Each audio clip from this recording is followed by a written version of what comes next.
नमस्कार दोस्तों, स्वागत है आप सभी का। दोस्तों आज हम बात करेंगे जूनियर असिस्टेंट 2019 का जो एग्ज़ाम हुआ था उसके कट ऑफ के बारे में। और उससे भी ज़रूरी एक चीज़ है जो कि जो हमारे उस पर नंबर्स मिलते हैं, ग्रेजुएशन और इंटरमीडिएट के जो परसेंटेज होते हैं, यानी कि जो हमारे एकेडमिक के नंबर मिलते हैं, उनके बारे में भी हम चर्चा करेंगे कि उनको उसमें कितना होना चाहिए ताकि टाइपिंग के बाद हम आसानी से उसमें सिलेक्शन ले सकें। ठीक है, ताकि सिलेक्शन में परेशानी ना हो, ये अंदाज़ा हमें ज़रूर होना चाहिए। ठीक है, तो सबसे पहले हम कट ऑफ देखेंगे और उसके बाद देखेंगे कि जो प्रतिशत है, यानी कि जो एकेडमिक है हमारी, उसका कितना योगदान है हमारे इस एग्ज़ाम के लिए। ठीक है, तो सबसे पहले हम देखते हैं कट ऑफ कितना जा सकता है। तो दोस्तों अगर हम कट ऑफ की बात करें तो सबसे पहले हम बात करेंगे जनरल की कट ऑफ, कि जनरल की कट ऑफ कितनी जा सकती है। ठीक है, तो जनरल की बात करें तो मेरे हिसाब से जो कट ऑफ है वो 41.5 क्वेश्चंस अगर आपके सही हो रहे हैं माइनस करने के बाद, या अगर आप ऐसे देखें कि क्वेश्चंस में बात करें तो 83 क्वेश्चन। ठीक है, जैसे कि एक क्वेश्चन जो है आधा नंबर का होता है, उस हिसाब से 83 क्वेश्चन अगर आपके सही होते हैं तो आपकी मेरी ठीक है, आपको टाइपिंग मिल सकता है। ठीक है, उसके बाद हम बात करेंगे ओबीसी की। ओबीसी की बात करें तो ओबीसी और इसमें बहुत ज़्यादा डिफरेंस तो नहीं होना चाहिए, बट मेरे हिसाब से 40.5 तक जा सकता है ओबीसी का कट ऑफ। ठीक है, यानी कि 81 क्वेश्चन आप समझ सकते हैं। और फिर एससी की बात करें तो एससी में जो है 37 नंबर तक जा सकता है। और एसटी की बात करें तो एसटी में जो है 36 क्वेश्चन तक इसमें जा सकता है। यानी कि जनरल का अगर 41.5 नंबर है, ओबीसी का 40.5 नंबर है, और एससी का 37 नंबर, और एसटी का जो है वो 36 नंबर। अगर इतना जा रहा है तो आपको टाइपिंग की पूरी उम्मीद है, आपको टाइपिंग मिल सकती है। इसलिए आप टाइपिंग में लगे रहें, जिनका भी इससे ऊपर नंबर बन रहा है। ठीक है, और अगर फीमेल की बात करते हैं तो फीमेल यानी कि महिला वर्ग का जो है, वो लगभग मेरे हिसाब से वो 38 के अराउंड जा सकता है कट ऑफ जो है। ये जूनियर असिस्टेंट के लिए जो टाइपिंग के लिए क्वालिफाई होंगे, वो इतना अगर इनका बनता है तो आप टाइपिंग के लिए प्रयास कर सकते हैं। और अब बात करते हैं सबसे ज़रूरी बात जो है वो, कि जो हमारी एकेडमिक है वो कितना इम्पोर्टेंट है इस एग्ज़ाम के लिए।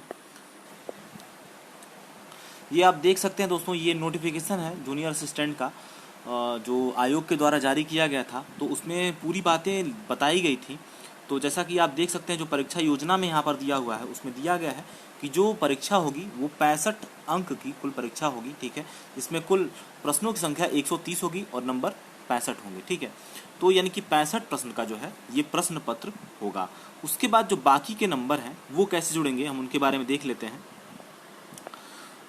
उसके बारे में ये है कि इंटरमीडिएट में जो है, अगर इंटरमीडिएट में 60% या इसके ऊपर है तो आपको 20 अंक मिलेंगे, और 45% या उससे ऊपर यानी कि 60 से कम है या 45 से ऊपर है तो आपको 15 अंक मिलेंगे। ठीक है, और तीसरा जो है, अगर 33% से ऊपर और 45 से कम यानी कि 33 से 45 के बीच में है तो आपको सिर्फ 10 अंक ही प्राप्त होंगे। ठीक है, ये 20 अंक का था, जिसमें से आपको 20, 15 और 10 के गुणांक में आपको नंबर दिए जाएंगे, जैसा कि मैंने परसेंटेज यहाँ पर दिखाया है। दूसरी बात है स्नातक में यहाँ पर 10 नंबर का रखा गया है स्नातक का, जिसमें अगर आप 60% से ऊपर पाते हैं या 60% पाते हैं तो आपको कुल 10 अंक दिए जाएंगे।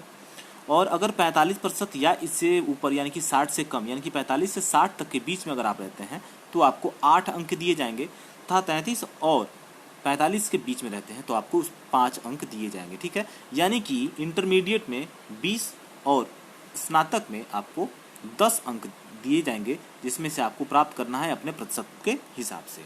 तो अगर आप इंटरमीडिएट और स्नातक दोनों में 60% से ऊपर है तो बहुत बढ़िया है, क्योंकि अगर आप दोनों में अगर 60+ है तो आपको 30 नंबर बहुत ही आसानी से मिल जाएंगे, जो कि आपके सिलेक्शन में बहुत बड़ा योगदान दे सकता है। ठीक है, और फिर अगर 5 नंबर और हैं जो बात करते हैं हम, इसमें लिखा है किसी खिलाड़ी को अधिकतम 5 अंकों का अध्यार्धन निम्नलिखित रिक्त दिया जाएगा। यदि अभ्यर्थी अंतर्राष्ट्रीय स्तर का खिलाड़ी हो तो उसे 5 अंक दिया जाएगा।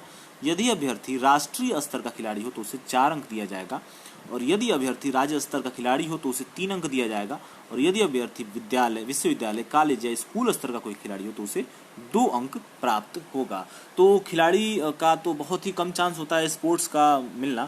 खैर, अगर विश्वविद्यालय या अपने कॉलेज या स्कूल लेवल पे भी कोई रहता है तो उसको भी कम से कम 2 अंक प्राप्त हो जाएंगे। ठीक है, तो आप देख सकते हैं कैसे है।